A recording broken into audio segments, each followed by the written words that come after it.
അതിന് തീർച്ചയായിട്ടും സന്തോഷമുണ്ട്, അഭിമാനമുണ്ട്, പറയാതിരിക്കാൻ നിവർത്തിയില്ല. നമുക്കൊന്ന് വ്യക്തമായിട്ടൊന്ന് ഷെയർ ചെയ്താൽ എല്ലാ പേരൻസിനും അത് ഗുണം ചെയ്യും.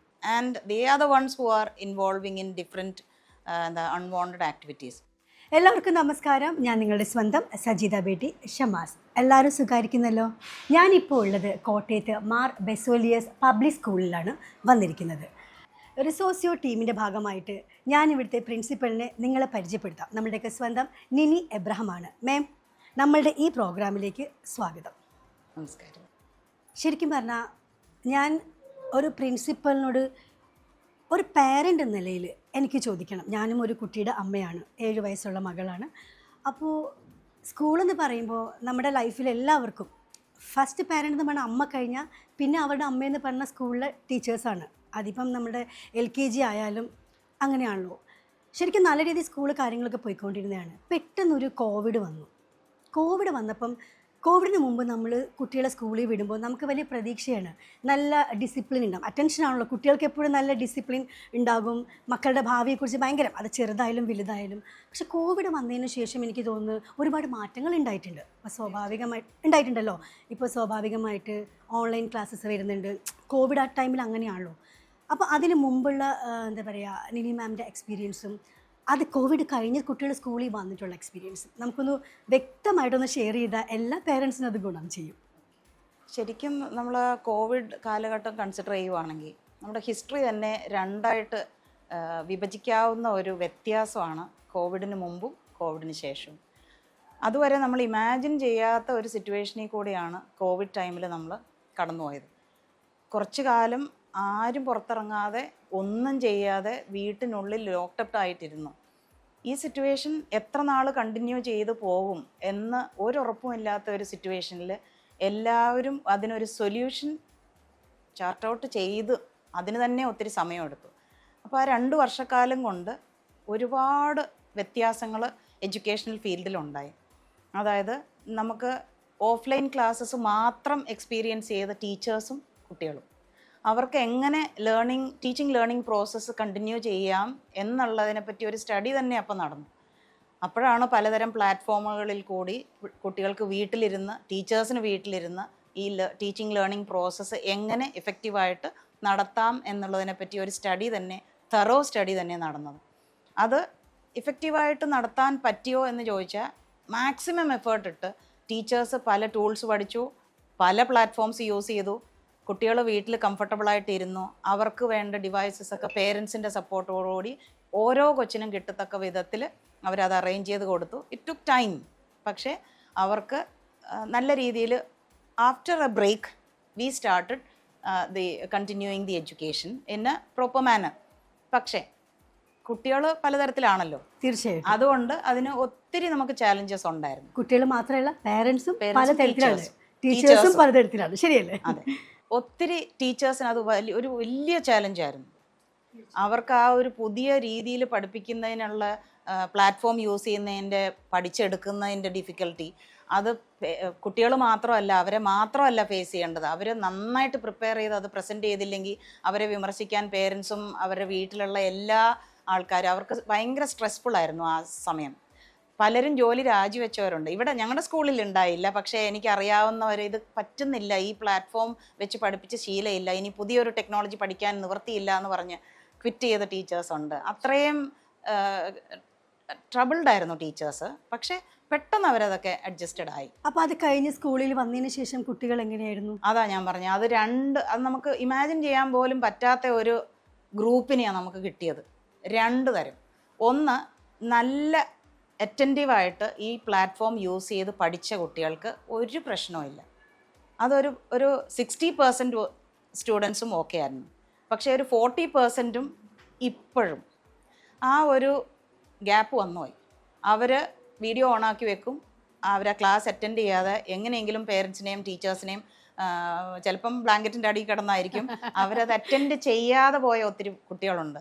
അവർക്ക് ആ 2 വർഷം പുറകിൽ നിൽക്കുക. അതിനെ ഒന്ന് മേക്കപ്പ് ചെയ്ത് to bridge the gap, it was the greatest challenge ever met by teachers. അവർ ഒരുപാട് കഷ്ടപ്പെട്ടു. ഇപ്പോഴും അതിൻ്റെ ഡിഫിക്കൽട്ടി ഉണ്ട്. ആ 2 വർഷം ഒന്നും ചെയ്യാതെ വീട്ടിലിരുന്നവരും നമ്മൾ പ്രൊമോഷൻ കൊടുത്ത് ഇവരുടെ കൂടെയാണ് ഇരുത്തിയത്. നല്ലതായിട്ട് പഠിച്ച ഒരു ഗ്രൂപ്പും ഒന്നും പഠിക്കാതെ വന്ന ഒരു ഗ്രൂപ്പും, ഇങ്ങനെ 2 തരമായിട്ട് തിരിച്ചാണ് നമുക്ക് കിട്ടിയത്. അപ്പം ടീച്ചേഴ്സ് ആണെങ്കിലും പ്രിൻസിപ്പൽ ടീച്ചേഴ്സിനോട് ചോദിക്കുമല്ലോ കുട്ടികളുടെ ഭാഗത്ത് നിന്ന് എന്താണ്, ക്ലാസ് തുടങ്ങിയതിന് ശേഷം എന്താണ് സംഭവിച്ചെന്നുള്ളത് ചോദിക്കുമല്ലോ. അപ്പോൾ കുട്ടികളുടെ പ്രതികരണം എങ്ങനെയായിരുന്നു? ഇവിടെ വന്നിട്ട് കുട്ടികൾ ടീച്ചേഴ്സിനോട് ഷെയർ ചെയ്യുമല്ലോ, ടീച്ചറെ എൻ്റെ 2 വർഷം പോയി, അല്ലെങ്കിൽ ഇങ്ങനെയായിരുന്നു, ഭയങ്കര എനിക്ക് സ്കൂൾ ലൈഫ് മെമ്മറീസ് എനിക്ക് ഭയങ്കര ഇഷ്ടമാണ്, പക്ഷേ എനിക്കിപ്പോൾ അതൊന്നും പറ്റുന്നില്ല, അത് കഴിഞ്ഞ് ഞാൻ വന്നു. അപ്പോൾ അതിനെക്കുറിച്ച് എന്ത് ടീച്ചേഴ്സിനോട് എന്താണ് കുട്ടികൾ സ്നേഹത്തോട് പറഞ്ഞിട്ടുള്ളത്? പ്രിൻസിപ്പളുടെ ചെവിയിൽ എന്തായാലും എത്താതിരിക്കില്ലല്ലോ. അവർക്ക് എപ്പോഴും they always find some kind of excuses. അവർക്ക് ശരിക്കും ഈ പ്ലാറ്റ്ഫോം യൂസ് ചെയ്യാമായിരുന്നു, പക്ഷെ നമ്മൾക്ക് കൺട്രോൾ ഇല്ല. കുറച്ച് സമയം കഴിഞ്ഞപ്പം when we started the online teaching methodology, parents were with them. അപ്പോൾ കുറേ നാൾ മോണിറ്ററിങ് ഉണ്ടായിരുന്നു. അത് കഴിഞ്ഞ് after some time the parents started going for work. അപ്പം പിള്ളേർ തന്നെയായിരുന്നു. And when they had this mobile phones or the other electronic gadgets with them, and they were free to use it as per their own in the convenience. അവർക്കപ്പോൾ ഇത് അത്ര interest ഉള്ള കാര്യമൊന്നുമല്ല. അപ്പം എപ്പോഴും ഒരു വൾണറബിൾ പ്രേ ഉണ്ടല്ലോ, അവർക്ക് അട്രാക്ഷൻ വേറെ സ്ഥലത്താണ്. അപ്പം അവരത് മിസ്യൂസ് ചെയ്തു. അതാണ് നമുക്ക് പറയാനുള്ളത്. അതിൽ നിന്ന് തിരിച്ചു പിടിക്കാൻ നമുക്ക് ഭയങ്കര പ്രയാസമായി. അവർ അഡിക്റ്റഡായി. Some of them. കുറച്ച് പേരെ ഇത് തിരിച്ചു കൊടുത്തിട്ടുള്ളൂ. അവരുടെ ആ ഡിവൈസസ് അവർ യൂസ് ചെയ്തുകൊണ്ടിരുന്നത്, അവർ നെറ്റ് യൂസ് ചെയ്യുമായിരുന്നു. അവർക്ക് ഇതൊക്കെ ആവശ്യമുണ്ട്. അവരുടെ പ്രോജക്ട്സ് ചെയ്യണമെങ്കിലും അവരുടെ ക്ലാസ് അറ്റൻഡ് ചെയ്യണമെങ്കിലും അവർക്ക് പലതരത്തിലുള്ള ഡിവൈസസ് ആണ് പേരൻസ് ഓഫർ ചെയ്തുകൊണ്ടിരുന്നത്. അപ്പോൾ അവർക്ക് ടാബും അവരുടെ കമ്പ്യൂട്ടർ സ്ക്രീനും അവരുടെ മൊബൈൽ ഫോൺസും എല്ലാം അവർക്ക് ഫ്രീ ആയിട്ട് കയ്യിൽ കിട്ടി. അത് തിരിച്ചു മേടിക്കാൻ വന്നപ്പം പേരൻസിന് ഇത് ഇവർ തിരിച്ചു കൊടുക്കുന്നില്ല. ഇപ്പോഴും parents are finding it very difficult to get it back from them. And ഇവിടെ വന്ന് നമ്മളോട് പറയുന്നുണ്ട്, മാം ഈ മൊബൈൽ ഒന്ന് തിരിച്ചു മേടിച്ച് തരാമോ. എല്ലാത്തിനും കാരണം അപ്പം കോവിഡ് തന്നെയാണ്. ദൈവാധീനം കൊണ്ട് ഇനി എന്തായാലും കോവിഡ് എന്നുള്ള ആ ഒരു രോഗം എവിടെയും സ്പ്രെഡ് ആവാണ്ടിരിക്കട്ടെ. കാരണം ഏറ്റവും കൂടുതൽ ബാധിക്കുന്ന കുഞ്ഞുമക്കളാണ്, പ്രാർത്ഥിക്കേണ്ട കാര്യം തന്നെയാണ് ഉറപ്പായിട്ടും. കാരണം വിദ്യാഭ്യാസം എന്ന് പറയുന്നത് മുഖ്യം തന്നെയാണ്. അതിന് വേണ്ടിയിട്ടാണ് എഫേർട്ട് എടുത്തിട്ട് ഈ മൊബൈലും കാര്യങ്ങളൊക്കെ കൊടുത്തു. പക്ഷെ തിരിച്ചു വാങ്ങാൻ പ്രയാസം എന്ന് പറയുമ്പോൾ അതൊരു വലിയൊരു ടാസ്ക് തന്നെയാണ്. ഈ കുഞ്ഞുമക്കളെ കുറിച്ച് പറയുകയാണെങ്കിൽ മാമിൻ്റെ അഭിപ്രായം എന്താണ്? ഇപ്പം നമ്മളിപ്പം 1ാം ക്ലാസ് 2ാം ക്ലാസ് എന്നൊക്കെ പറയുമ്പോൾ നമുക്കറിയാമല്ലോ ആ ഒരു കുട്ടിക്കാലമാണ്. അവരെന്താണെങ്കിലും ഏകദേശം കോവിഡ് കഴിഞ്ഞ് ഇപ്പം 7th 8th ഒക്കെ ആയിക്കാണും. കാരണം ഇനി 12th വരെ അവർ കണ്ടിന്യൂസ് പഠിക്കണം. ആ കുട്ടികൾ ഇങ്ങനെ ഒരു ക്ലാസ് എടുത്തതിൻ്റെ പേരിലും സ്കൂളിൽ വന്നതിന് ശേഷവും അല്ലെങ്കിൽ ഇനി മുൻപോട്ടും എന്താണ് അവരെക്കുറിച്ചുള്ള ഒരു പ്രിൻസിപ്പൾ എന്ന നിലയിൽ മാമിൻ്റെ ഒരു ചിന്താഗതി?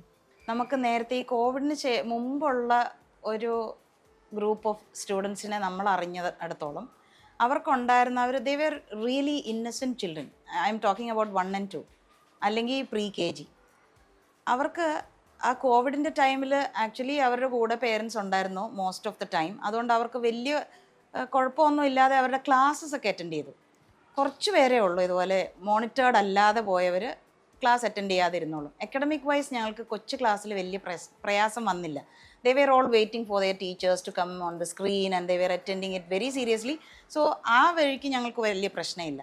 പക്ഷേ ഇവർക്ക് they were free to use this device. ഞങ്ങൾക്കത് ചിലപ്പം 1 or 2 കുട്ടികളിൽ കൂടി ആണെങ്കിലും ഞങ്ങൾക്കത് മനസ്സിലാവുന്നുണ്ട്. അവരുടെ ഫേഷ്യൽ എക്സ്പ്രഷൻ ആകട്ടെ, അല്ലെങ്കിൽ അവരുടെ ഒരു ബോഡി ലാംഗ്വേജ് ആകട്ടെ, അവരുടെ വേ ഓഫ് ടോക്കിംഗ് ആകട്ടെ, എല്ലാം ഡിഫറെൻറ്റാണ്. That means they are exposed to many other എന്താ പറയുക, TV പ്രോഗ്രാം ആവാം, ഇപ്പം അഡോളസൻസ് വീഡിയോസ് ആകാം, എന്താണെന്നറിയത്തില്ല. അവർക്ക് പണ്ടുള്ള പിള്ളേരുടെ ആ ഒരു ഇന്നസെൻസിൽ നിന്നും ഒരു മുതിർന്ന ആൾക്കാരുടെ വർത്താനവും അവരുടെ രീതികളും, പിന്നെ കുറച്ച് സാധാരണ നമ്മൾ എക്സ്പീരിയൻസ് ചെയ്യുന്ന വലിയ ക്ലാസ്സിൽ ഹൈസ്കൂളിൽ എത്തുമ്പോഴാണ് അഡോളസൻസിൻ്റെ ടോക്കൊക്കെ വരുള്ളൂ. പക്ഷേ ഇപ്പോഴും എനിക്ക് I am getting report from teachers that they are involve in സ്വകാര്യം പറച്ചിൽ. അതിന് സ്വകാര്യം പറയണമെങ്കിൽ എന്തെങ്കിലും സീക്രട്സ് ഉണ്ടാവണം. അത് ഷെയർ ചെയ്യണമെങ്കിൽ അവർക്ക് അതിനുള്ള എക്സ്പോഷർ വന്ന് കാണണം. അപ്പം നമ്മൾ എക്സ്പെക്റ്റ് ചെയ്യുന്ന ആ ഒരു ഏജിനേക്കാളും മുമ്പേ അവർ കുറേ കാര്യങ്ങളിലൊക്കെ എക്സ്പോസ്ഡ് ആയി എന്നാണ് നമുക്ക് മനസ്സിലാകുന്നത്. നമുക്കൊന്നും ചെയ്യാൻ പറ്റിയില്ല without monitored by parents at home. അവർ എങ്ങനെയൊക്കെ അവർക്ക് അതിനകത്ത് വഴിതെറ്റിപ്പോയി എന്ന് നമ്മുടെ ഇവിടെ അല്ലല്ലോ അത് സംഭവിച്ചത്, പക്ഷേ നമ്മളും അതിനകത്ത് ഭാഗമാകുവാണ്. ഇങ്ങനത്തെ പിള്ളേരെയാണ് നമ്മളിപ്പോൾ ഡീൽ ചെയ്യേണ്ടി വരുന്നത്. എല്ലാവരും അല്ല, ഞാൻ പറഞ്ഞത് നമ്മൾ അങ്ങനെ എക്സ്പീരിയൻസ് ചെയ്തിട്ടുണ്ട്. കുറച്ച് കുട്ടികളെന്ന് പറയാം. അല്ല, മാം പറഞ്ഞാൽ കറക്റ്റാണ്. കാരണം എനിക്കും 7 വയസ്സുള്ള മോളാണ്. എൻ്റെ മോള് ബേബി ആർട്ടിസ്റ്റാണ്. നിങ്ങൾക്ക് എല്ലാവർക്കും അറിയാമായിരിക്കും സാന്ത്വനത്തിലെ ദേവൂട്ടി, ഇസ ഫാത്തിമ ഷമാസ് എന്നാണ് മോളുടെ പേര്. LKG UKG എനിക്ക് തോന്നുന്നു ഫുള്ള് മോളുടെ, കാരണം ഒരു കോവിഡ് കാരണമല്ല, ഷൂട്ട് കാരണമാണ്. അപ്പോഴും ഞാൻ ആഗ്രഹിച്ചതാണ് ഓൺലൈനിൽ ക്ലാസ് കൊടുക്കണം. പിന്നെ അല്ലെങ്കിൽ ഫുൾ ടൈം ഫോണിൽ എഡിറ്റ് ആകുമ്പോൾ മാം പറഞ്ഞ പോലെ ആ ഒരു കുട്ടിത്വം ഉണ്ടല്ലോ, മക്കളുടെ കുട്ടിത്വം, അത് നമ്മൾ പേരൻസും ടീച്ചേഴ്സും എല്ലാവരും ആസ്വദിക്കേണ്ടത് തന്നെയാണ്. അത് പോയി കഴിഞ്ഞാൽ ഒരിക്കലും തിരിച്ച് കിട്ടില്ല. കാരണം അങ്ങനെ ഒരു സമയത്താണ് ഇപ്പം ഫസ്റ്റ് സ്റ്റാൻഡേർഡ് ആണെങ്കിൽ ഇപ്പം സെക്കൻഡ് സ്റ്റാൻഡേർഡ് കുട്ടികൾക്കൊക്കെ ഈ മൊബൈൽ കൊടുത്തു. പിന്നീട് അവർ വരുമ്പോൾ ഉണ്ടാകുന്ന അവരുടെ പെരുമാറ്റം, ഈ പറഞ്ഞ സീക്രട്ട്, ഇതൊക്കെ നമുക്ക് കണ്ടില്ല എന്നടിക്കാൻ പറ്റില്ല. കാരണം അവരുടെ ഭാവിയെ തന്നെ അത് ബാധിക്കും. അപ്പോൾ ഇതിനെല്ലാം കാരണം കോവിഡ് തന്നെയാണ്. തീർച്ചയായിട്ടും അങ്ങനെ അതൊരു വലിയൊരു ഇൻഫ്ലുവൻസ് ആയിരുന്നു. പിള്ളേരുടെ ക്യാരക്ടർ ആണെങ്കിലും അവരുടെ വേ ഓഫ് ലിവിങ് ആണെങ്കിലും അവരുടെ ഡേ ടു ഡേ ലൈഫ് ആണെങ്കിലും അവർ യൂസ് ചെയ്യുന്ന എക്യുപ്മെൻ്റ് ആണെങ്കിലും ഡിവൈസ് ആണെങ്കിലും എല്ലാം മാറി. നമുക്ക് വി കനോട്ട് ഈവൻ ഇമാജിൻ നമ്മുടെ കാലവും ഇവരുടെ കാലവും തമ്മിലുള്ള വ്യത്യാസം അത്രയും ഡിഫറെൻറ്റ്. നമ്മളിപ്പോൾ എഡ്യൂക്കേഷണൽ ഫീൽഡിലുള്ളതുകൊണ്ടും ഒത്തിരി ഏജ് ഡിഫറൻസ് ഉള്ള കുട്ടികളെ ഡീൽ ചെയ്യുന്നതുകൊണ്ടും ഇതിൻ്റെ വ്യത്യാസം മനസ്സിലാവും. നമ്മളും ഈ പ്രായം കടന്നു വന്നതാ. അത് വെച്ച് നമ്മൾ ഈ പ്രായത്തിലെ പിള്ളേരെ കാണുമ്പോഴും അവരുടെ മുമ്പിൽ നിന്ന് ക്ലാസ് എടുക്കുന്ന ടീച്ചേഴ്സ് പറയുന്ന അവരുടെ റിപ്പോർട്ടും റെസ്പോൺസും എല്ലാം കേൾക്കുമ്പോഴും നല്ല വ്യത്യാസം ഫീലും ചെയ്യുന്നുണ്ട്. സ്കൂളിൽ മാത്രമല്ല, നമ്മളും talking about the entire community. എല്ലായിടത്തും ഞാനിപ്പം when I talk with the parents of other schools, എല്ലാവരും ഫേസ് ചെയ്യുന്ന ഒരു കോമൺ പ്രോബ്ലം തന്നെയാണ്. മാം ഒരുപാട് കാര്യങ്ങൾ പറഞ്ഞു. കുട്ടികളെ മാത്രം നമുക്ക് കുറ്റപ്പെടുത്താൻ പറ്റില്ലല്ലോ. ആരും കുറ്റമായിട്ട് നമ്മൾ പറയുന്നതല്ല, നമുക്ക് മക്കളുടെ ഭാവി മുഖ്യം തന്നെയാണ്. മാമിൻ്റെ ഒരു ചിന്തയിൽ എങ്ങനെയാണ് ഇപ്പോഴത്തെ ഈ ഒരു തലമുറയിൽ പാരൻസിൻ്റെ റോൾ എന്താ? നമ്മുടെ ഈ മക്കളെ നമുക്ക് നന്നാക്കി എടുക്കണം. കുഞ്ഞു മക്കളായാലും വലിയ കുട്ടികളായാലും എല്ലാവരുടെയും സന്തോഷവും ആഗ്രഹവും അതാണല്ലോ. അതിൽ പാരൻസിൻ്റെ റോൾ എന്താണ്? മാമിന് എന്താ അതിനെക്കുറിച്ച് പറയാനുള്ളത്? പേരൻസ്, ഞാൻ പറഞ്ഞില്ലേ, ഇപ്പോൾ ഇത്രയും കുട്ടികളെ ഡീൽ ചെയ്യുന്നതിൻ്റെ ഇടയ്ക്ക് ഈ ചെറിയ ഒരു പെർസെൻറ്റേജ് പേരൻസിനാണ് നല്ല ഡിഫിക്കൽട്ടി ഉള്ളത്. എന്ന് വെച്ചാൽ പേരൻ്റൽ കൺട്രോൾ പോസിബിൾ അല്ലാത്ത ആ കുട്ടികളെ ആണ് പഠിത്തത്തിലും പുറകോട്ട് പോകുന്നത്. And they are the ones who are involving in different unwanted activities. അവരാണ് ഈ ഫോൺ തിരിച്ചു കൊടുക്കാത്തതും. അവരെ കൊണ്ടാണ് പ്രശ്നം. അപ്പോൾ they are approaching teachers and me stating that they R helpless. ഇത് തിരിച്ചു പിടിക്കാൻ പറ്റുന്നില്ലാത്തതാണ് അവരുടെ മെയിൻ പ്രശ്നം. അപ്പം നമുക്കിപ്പോൾ സ്കൂളിൻ്റെ ഭാഗത്തുനിന്ന് ചെയ്യാൻ പറ്റിയതെല്ലാം നമ്മൾ ചെയ്യുന്നുണ്ട്. നമുക്ക് പേരൻസിനും കുട്ടികൾക്കും ടീച്ചേഴ്സിനും ഇത് എങ്ങനെ ഹാൻഡിൽ ചെയ്യാൻ പറ്റും, ഈ സിറ്റുവേഷൻ ബെറ്റർ ആക്കാൻ പേരൻസ് എന്ത് ചെയ്യണം, ടീച്ചേഴ്സ് എന്ത് ചെയ്യണം, കുട്ടികൾ എന്ത് ചെയ്യണം, മാനേജ്മെൻറ്റ് എന്ത് ചെയ്യണം, ഇതെല്ലാം ഒരു സ്റ്റഡി നടത്തിയിട്ട് നമ്മൾ എല്ലാ അക്കാഡമിക് ഇയറിലും അവർക്ക് സെപ്പറേറ്റ് സെഷൻസ് നടത്തുന്നുണ്ട്. അപ്പം ചില സെഷൻസ് പേരൻസും കുട്ടികളും കൂടി ഇരുന്നാണ് കേൾക്കേണ്ടത്. ചിലത് സെപ്പറേറ്റ് ആയിട്ടും ചെയ്യാറുണ്ട്. കാരണം പേരൻസിനോട് പറയുന്ന എല്ലാ കാര്യങ്ങളും കുട്ടികളോട് ഷെയർ ചെയ്യാൻ പറ്റാറില്ല.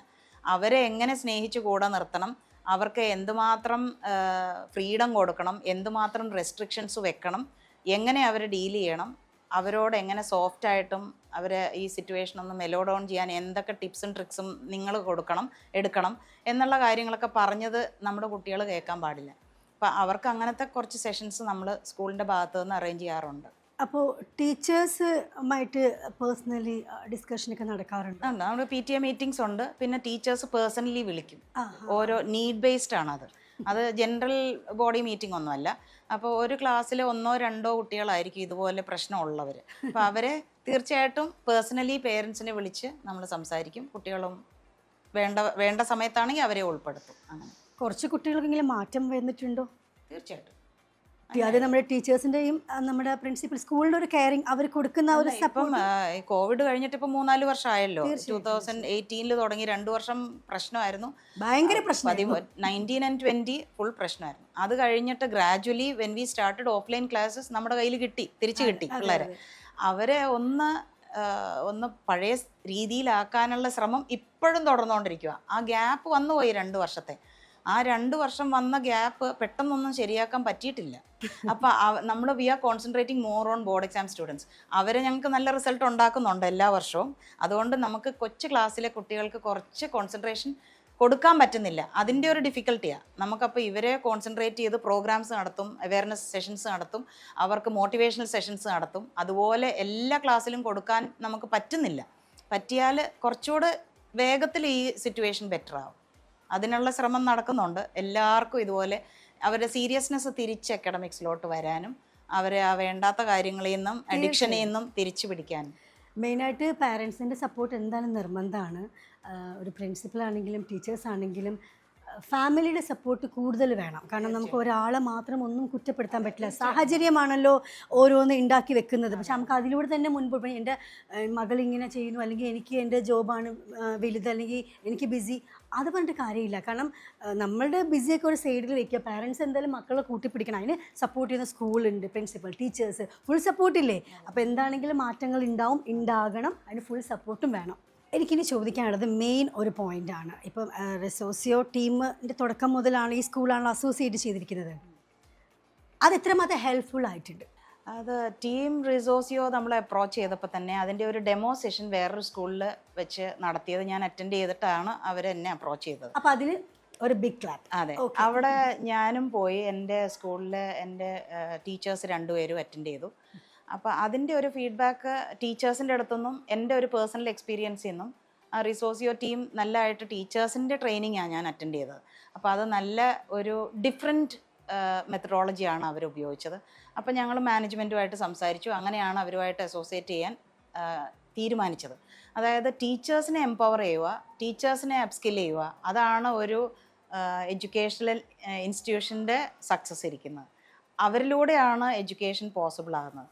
അതിനെ എത്രമാത്രം എഫക്റ്റീവ് ആക്കാവോ അതിനുള്ള ടെക്നിക്സും, പ്രത്യേകിച്ചും കോവിഡിന് ശേഷം ടീച്ചേഴ്സ് ഫേസ് ചെയ്ത ചാലഞ്ചസും എങ്ങനെ നമുക്ക് സോൾവ് ചെയ്തെടുക്കാം, ആ ചാലഞ്ചസിനെ എങ്ങനെ മാറ്റിയെടുക്കാം, സപ്പോർട്ട് ചെയ്യാം, ഇതൊക്കെ ചിന്തിച്ച് മാനേജ്മെൻറ്റിനോട് സംസാരിച്ചപ്പോഴാണ് റിസോസിയോ ടീമുമായിട്ട് നമ്മൾ അസോസിയേറ്റ് ചെയ്യാൻ തീരുമാനിച്ചത്. അത് കോട്ടയത്ത് എനിക്ക് തോന്നുന്നത് മാർ ബസേലിയോസ് പബ്ലിക് സ്കൂളാണ് ഏറ്റവും ആദ്യം റിസോസിയോ ടീമുമായിട്ട് അസോസിയേറ്റ് ആകുന്നത്. അത് ഇയർ ലോങ് പ്രോഗ്രാമായിരുന്നു. ആൻഡ് എക്സലൻഷ്യ ഫോർ പേരൻസ് അത് ആദ്യം നടത്തി. അത് കഴിഞ്ഞ് ഡിഷാരി ഫോർ ടീച്ചേഴ്സ് ആ ഒരു പ്രോഗ്രാം, അത് നോട്ട് വൺ ഡേ പ്രോഗ്രാം, അതൊരു 4 ദിവസം റെസിഡൻഷ്യൽ പ്രോഗ്രാമായിരുന്നു. The entire team of staff, all staff members were staying in school under the efficient and able team of Resocio. All the teachers got training. അതിൻ്റെ follow up sessions ഉണ്ടായിരുന്നു. And it was an year long programme. അതുകൂടാതെ 7 to 10 7, 8, 9, 10 സ്റ്റുഡൻസിന് അവർക്കും ഇതുപോലെ training sessions arrange ചെയ്തു. യുഡാൻഷ as a program and euphoria was the name of the program for students. അങ്ങനെ 3 ഗ്രൂപ്പിനും നമ്മളൊരു സ്കൂൾ എന്ന് പറഞ്ഞാൽ school community that includes parents, teachers, students, management, principal എല്ലാവരും കൂടി ചേർന്നാലേ ഉള്ളൂ. അത് ഒന്നിച്ചൊരു ശ്രമമായിരുന്നു. അപ്പോൾ എല്ലാവർക്കും ഒന്നിച്ചൊരു ട്രെയിനിങ് കിട്ടിയപ്പം അതിൻ്റെ ഒരു എഫക്റ്റ് ഉണ്ട്. തീർച്ചയായിട്ടും പറയാം, അത് ഞങ്ങൾക്ക് കുറേ ചാലഞ്ചസ് ഓവർകം ചെയ്യാൻ പറ്റും. എല്ലാത്തിനും ഒരു കൂട്ടായ്മ വേണമെന്ന് പറഞ്ഞാൽ കറക്റ്റാണ്. അതിൻ്റെ ശരിക്കുമുള്ള എഫേർട്ട് എടുത്തിട്ടുമുണ്ട്, അതിൻ്റെ റിസൾട്ട് കാണാനും ഉണ്ട്. ഓക്കെ, അപ്പോൾ അത് സപ്പോർട്ട് ചെയ്ത് എല്ലാവർക്കും താങ്ക് യു മാം. അപ്പം ഈ റിസോസിയുടെ കഴിഞ്ഞ പ്രാവശ്യത്തെ state winner Madhav Mahesh, correct അല്ലേ? അവരിപ്പോൾ 8 ഡേയ്സിലേക്ക് എന്തോ റഷ്യയിൽ വിടുന്നുണ്ടെന്ന് പറയുന്നുണ്ട്. നമ്മുടെ മാധവ് പോകുന്ന ആ ഒരു യാത്രയെക്കുറിച്ച് മാമിന് എന്താ പറയുന്നത്? 8 ഡേയ്സാണ് പോകുന്നത് റഷ്യയിലേക്ക് അല്ലേ?